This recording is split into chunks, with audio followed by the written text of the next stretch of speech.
This difficulty is that this disciplinette, if you will, is so new, so unknowledgeable, that we simply don't know really very much about the subject at all. As a matter of fact, I think one of the most interesting comments my wife ever made, this was several years ago, and it had been a particularly bad day. What she said was, we have, everything's gone wrong today, but at least we have one satisfaction. And I couldn't think of a single satisfaction we had that day. She said, well, it really is true that the fun part about this is doing research in a field where everyone's an expert. And you know, everyone's an expert in sex. Everybody thinks they know everything about it. Actually, nobody knows really anything about it. Does that include Masters and Johnson? You bet your life. Well, the point is, you don't have to know everything until something goes wrong. Then, in other words, something doesn't work. It's not efficient or effective.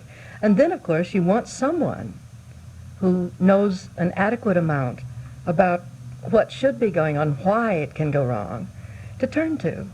So it's just as though you had a heart ailment or something wrong with the digestive system or whatever. You don't have to sit around knowing what happens to your digestion, but if something goes wrong, you want to know that somewhere there is someone in some place that you can turn to for health care. How do you know that you're going to a responsible person, a responsible sex therapist, instead of someone that can really foul you up even further? Actually, that's very difficult. There is no sure answer to your question as yet.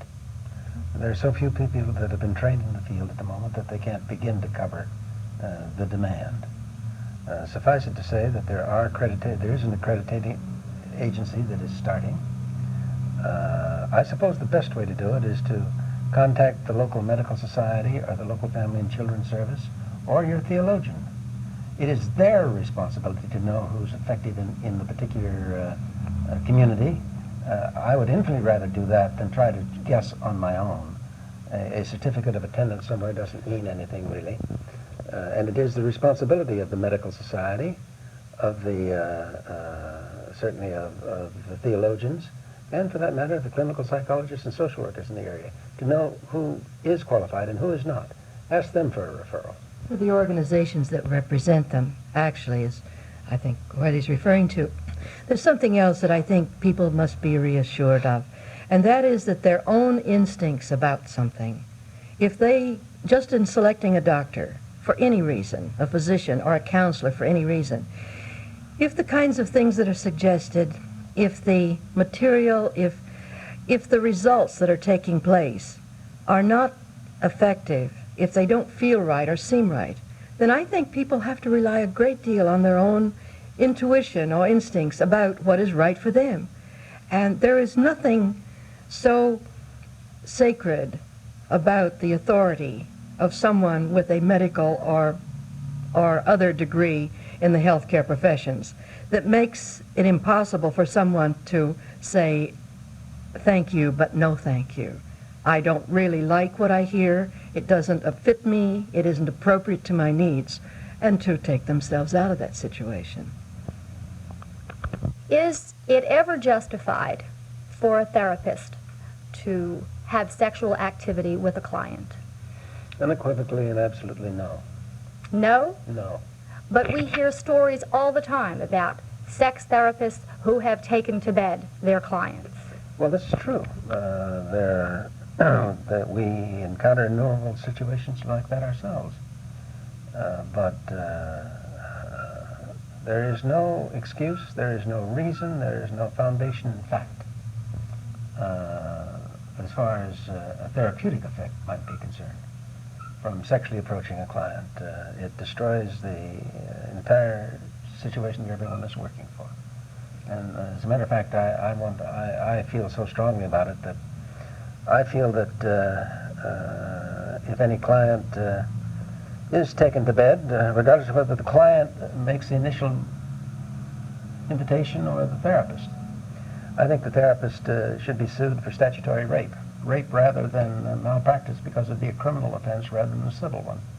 I don't think there'd be any individual member of the healthcare field that would stand in defense of such a man or woman, because both do it, and say that the client was in a position to give objective, free permission.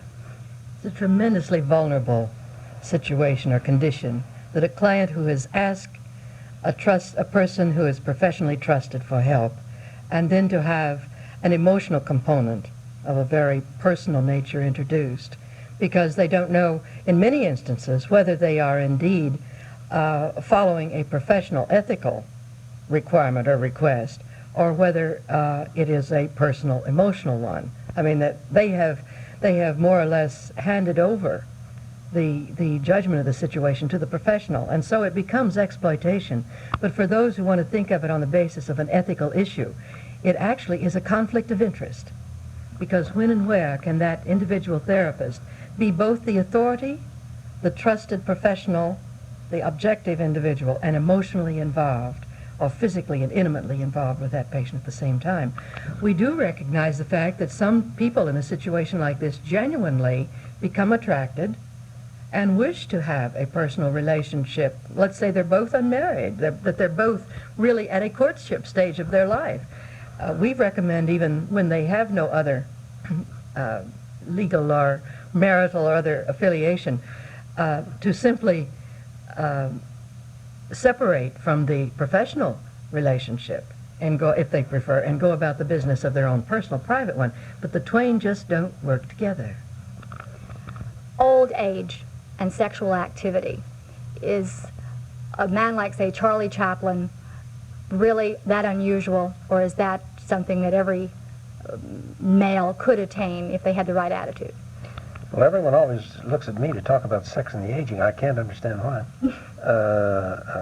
Actually, the only thing man or woman needs, only need two things in order to function effectively in the 80 or 90-year age group.